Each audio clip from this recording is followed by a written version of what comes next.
Welcome to another edition of Anglican Unscripted, the end of July, hot, humid, and hazy edition. I'm Kevin Carlson. And I'm George Conger. Today's July 28th, 2015.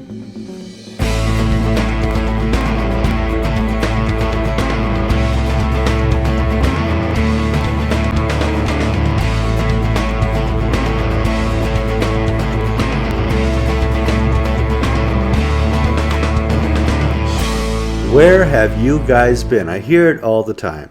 We're getting emails. We're not receiving updates in our email about Anglican Unscripted. Have you guys died? What's going on? Is this a conspiracy? Has Catherine Jefferts Schori finally got a sniper and taken off George? And all the answers are no. It's July. George came back from General Convention, and he's really in a psychotherapy recovery right now. Jill and I went up to Vancouver for the ACNA provincial meeting, had a great time. And we didn't report a lot of news from that because they didn't make a lot of news. There's nothing controversial. I couldn't find a transgendered bathroom at the ACNA event. So George and I have kind of had an off summer. So it's time to record now. Outside of the camera range here, everything is in boxes. The Carlsons are moving to Milford. We have to be out of this house August 6th. And at the current rate, that's not going to happen. But it needs to happen. And then we move into our new place August 21st. So we'll be at the Residence Inn for 2 weeks. Not a big deal. George has also had some family issues. Let's bring people up to date on Mom. Well, my mother has been in the intensive care unit at our local hospital now for about 6-7 days. She was been tentatively diagnosed with a liver cancer, or cirrhosis of the liver, or non-Hodgkin's lymphoma, or leukemia. They're not sure which. And tomorrow she's going to go in and have a bone marrow test to see why her body is not generating new platelets. So this is my mother's third brush with cancer. And in the 70s, she had malignant melanoma. And that's actually how we wound up living in Florida. My father had a business and he was quite successful. My mother had this melanoma turn into a cancer and she was given 3 to 6 months to live. And my father said, well, let's just move to Florida for the last part of her life. That was 45 years ago. And she credits her success because that's when she was involved with the Crescio movement. Yeah, she had a spontaneous healing in a Crescio meeting in Miami in 1975. Wow. And she had breast cancer in the 80s. She had a massive heart attack in the 90s. And now she's 73 years old and she's facing a battle with could be liver cancer. Mm-hmm. And we've just turned it over to God, and we know God will His will shall be done for her life. It makes the movie look really pathetic. So we asked, and the cat disappeared. Oh, yeah. See where we live. See, I have a rural parish. Uh-huh. Now, what that means is when I drive home, I pass more cows than people. We have in our surrounding woods, which is called the backyard, we have bobcats, we have Florida panthers, we have foxes, we even have coyotes. Wow. And the cats are not allowed out at night except when they get out at night, and this one's been gone about a week. So Susan, my wife, is all upset that we've had another cat eaten by a coyote, and we had to put our dog down yesterday. The dog had cancer, and I've not really told my mother. Because it was her dog, wasn't it? It was her dog originally. And Mom, you've got liver cancer. Oh, and we put the dog down. She had cancer too. It's just not something that I want to sort of link images with. Yeah. Well, for our viewers that want to pray for Mom, what's her first name? Cynthia. Cynthia. So keep her in your prayers. Keep both George and I in your prayers. We've had a whole month where we were not able to record due to scheduling conflicts and being. There's a couple times we turn the cameras on and we're both too grumpy to record. A lot has to happen before George and I will actually put something online where we're both in the same mood at the same time. And when you get in the 50s, you're just not able to come off smiling every day all the time and rejoice in all things always. So keep us in your prayers. Keep our families in your prayers. Keep especially George's mother in your prayers. So we haven't recorded since General Convention. General Convention said the big news was we're going to have trial rights for same-sex marriages in the whole church, and hopefully introduce that shortly into the prayer book.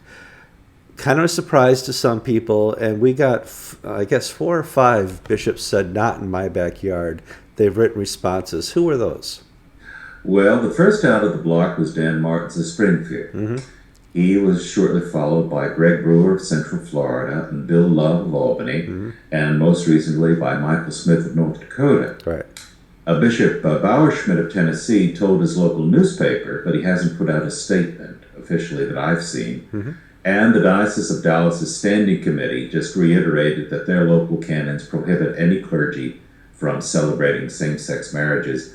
And I'm fairly confident that their new bishop, who is still awaiting consent, so he really can't keep his open up on this, that Dallas will hold the line too. So I have to tell there are not going to be any gay Episcopal weddings at the Magic Kingdom that's coming here.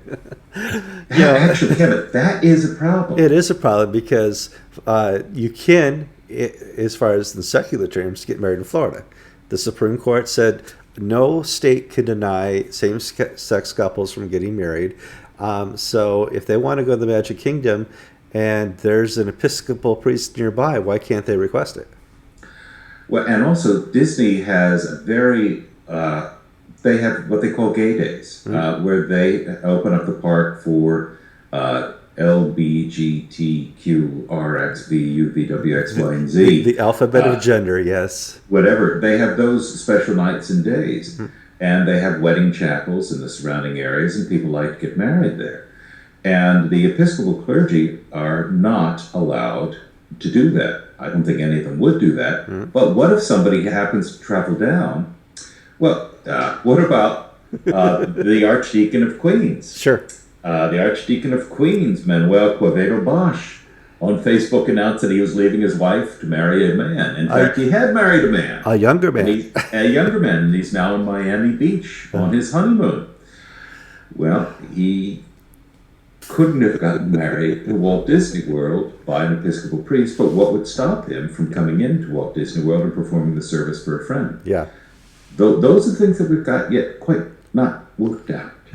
Not yet. So we're going to say go to Disney World, because John Bruno will let you do it. In a minute. But not Disneyland, because Greg Brewer won't let you do it. These are big issues. Yeah. Well, it's not Mickey Mouse issues, Kevin. They're life-changing issues. Well, on to other issues. One of the big things that happened whilst General Convention was going on and shortly after was St. James the Great went for sale. The property was going to be sold by Bishop Bruno to some developers. Huge deal, lots of money, cash transactions, limousines going by, suitcases flying out. And Bruno I don't know if he showed up, but just called and said, St. James the Great, you're done. That's it. I'm going to sell this property for the benefit of the diocese. No.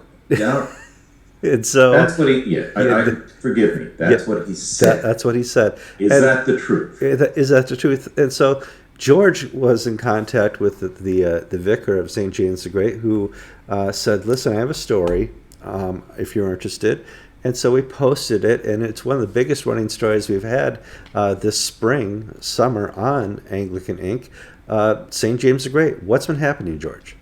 Well, John Bruno has entered what I call Charles Venison land of Episcopal integrity. Thanks, George, for that memory. We're at that level of embarrassment for being an Episcopalian and calling this man a bishop. Yes. In Just a tiny bit of background. After 9 years of litigation between the ACNA and the Diocese of Los Angeles, an Orange County judge found in favor of the Episcopal Church of Bishop Bruno. Mm-hmm. Bishop Bruno took possession of the church again and asked a priest to become vicar and to restart the congregation. October 2013, he launched it saying, go ahead, give money, support this church. We're going to start over again. And this priest, Cindy Voorhees, did the near impossible in the Episcopal world. She took a church that had been divided for years over this issue, and she started off without any pay. And within a year's time, the church was growing week by week. It was in the black. It was one Episcopal church, I don't know, in that diocese that had seen massive growth. Well, location. She did not need to take a salary because her husband at the beginning. So, I assume that she's a charismatic leader because you can't put a dud into a situation like that. Well, she did it. She and the congregation mm-hmm. did everything they were supposed to do, and in fact, they made it a viable, alive, bright congregation. May 17th, Bishop Bruno shows up, said, "I just sold it for $15 million to a developer. We're going to knock down this place and build condos." Well, Bishop Cindy Voorhees had to sort of step back because she's the vicar. She works for Bruno in that case. Yeah. And it was actually the lay people in the congregation who have fought Bishop Bruno. I want to make clear because, if we say that she did this, she could get in trouble. That's right. But she has supported the lay people, mm-hmm. and she is disappointed. But we're talking about lay people who have been fighting Bishop. Mm-hmm. And all stuff has come out. First off, Bishop Bruno didn't advertise this for sale. Even though he sold it for $15 million, the market value was at least double that, $30 million. Mm-hmm. And he said that, well, I gave this to a good Episcopalian to market for me. So we have a sweetheart deal. And the money is not going to the diocese that he's getting. It's going to his corporate soul. He is benefiting. The bishop's office is benefiting from the sale. And he's got other deals that are in trouble in Anaheim, property deals. And he has to pay his attorneys for all the fights that he's had so far. The congregation has gone to Bishop Bruno and said, we will match whatever you sold it for if we can keep this as an Episcopal church. Because there are deep pockets in Newport Beach. Mm-hmm. Bishop Bruno said no. I mean... Oh, man. This is... You may say, George, how can this be Charles Benison level? This is Charles Benison level. Bishop Bruno a complaint has been filed against him. Mm-hmm. And amongst the complaints are charges of lying, mm-hmm. of telling people donate money because this is going to be a church forever, of corruption, of misconduct, of friends go to Anglican Inc., read the details. It's a wonderfully awful situation, and it has legs. Well, it does because picked up by the secular press. It's been picked up by Episcopal Cafe. Who are the people leading the charge? Episcopal Cafe and Anglican Inc. Yeah. The bookends, if you will. Yeah, that's right. Has this appeared on an Episcopal news service? Nothing. Well, what is remarkable about this is the property was donated years ago by a for-profit entity who said, we want to give this to the diocese, but you can only use it as a church. If at any point it becomes a big parking lot or a condo or a Starbucks, I guess the big thing now would be a Chipotle. If at any point it's not a church, it immediately diverts back to us.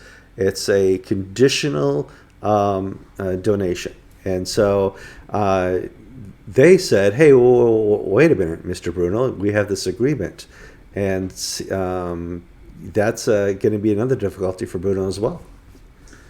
Yeah, Bruno is trying to argue that, the parking lot, this part of the land was a parking lot, and we asked you in the 80s if we could have an amendment to allow the use of a parking lot because a parking lot's not a church. Right. And the developer said, yes, you can use that as a parking lot.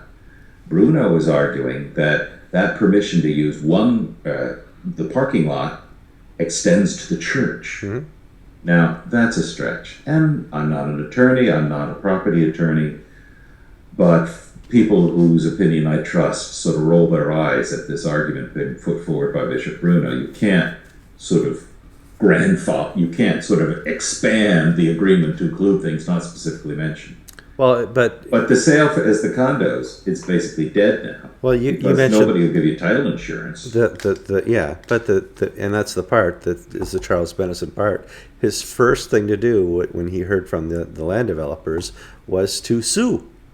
He sued for slander, title slander, and this now makes it pretty much impossible to sell at this point. But that's not going to stop good old Bishop Bruno. Yeah, and this isn't a liberal conservative issue. Mm-hmm. This is a right and wrong issue. This is an abuse of authority. Mm-hmm. This is a bishop who has just he's a disgrace. Yeah, I think that's the safe thing to say. His conduct is disgraceful. I think you're safe on any libel or slander charges, but in my opinion, I am offering an opinion. Yes, and do note that George said that and not me, even though I may agree with him in complete or full. Hey, I'm judgment proof. Go ahead. Yeah, that's right. I mean, what are you going to get from me if you win? That's right. I don't even have a watch. Come on now. I mean, there's nothing here. So that's some of the news that's been going on when George and I have been goofing off, avoiding recording. And we apologize for not bringing you up to date on that more sooner. We're up to 15 minutes, 47 seconds, so we need to now go to phase 3, and that's ask for money. We pretty much wiped out the finances by sending me to Vancouver and sending George to Salt Lake City, the most expensive place on the earth for those 2 weeks. And we need to raise some more money. And to do that, we ask that you would go to anglicaninc.com/donate. There's if you just go to Anglican Inc., there's a donate button there. And please give generously for the 2 people who entertain you about Anglican news. Now, we understand fully that the large majority of our audience is retired clergy with no income. For those of you who are not retired clergy with no income, who can write a check for $50, $100, or $200, or do a PayPal, that would be very beneficial, because we have a lot of news we're going to be covering over the next couple months, and helping pay George back for his trip to Salt Lake City is my top priority. I'm Kevin Carlson. And I'm George Conger. You've been watching episode 194 already. I know, it's going whack. Of Anglican Unscripted.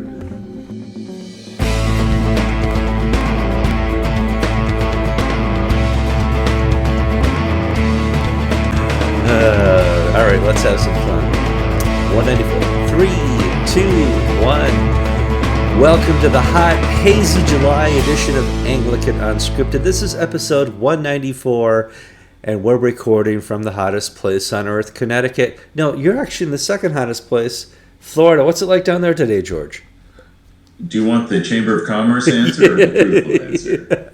Chamber of Commerce answer, it's cool, it's dry, it's beautiful. Come on down to our beaches and it's hot, it's hazy, and it's humid. Yes. And we've had 6 inches of rain in the last 3 days. Yeah, I remember when I visited Disney with the kids, and every day at about 3:04 p.m. the rainstorm came on time. You could set your clock by it. So Florida's Florida. Connecticut, we're experiencing our first heat wave, and it's not bad. We've been here where it's been 105 and 101 in years past.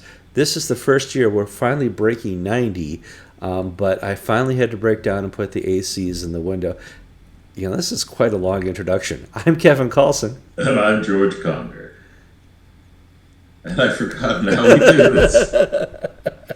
Do I give the date of the episode? Yes, you're watching episode 194 of Today is July 28th. Yeah, okay.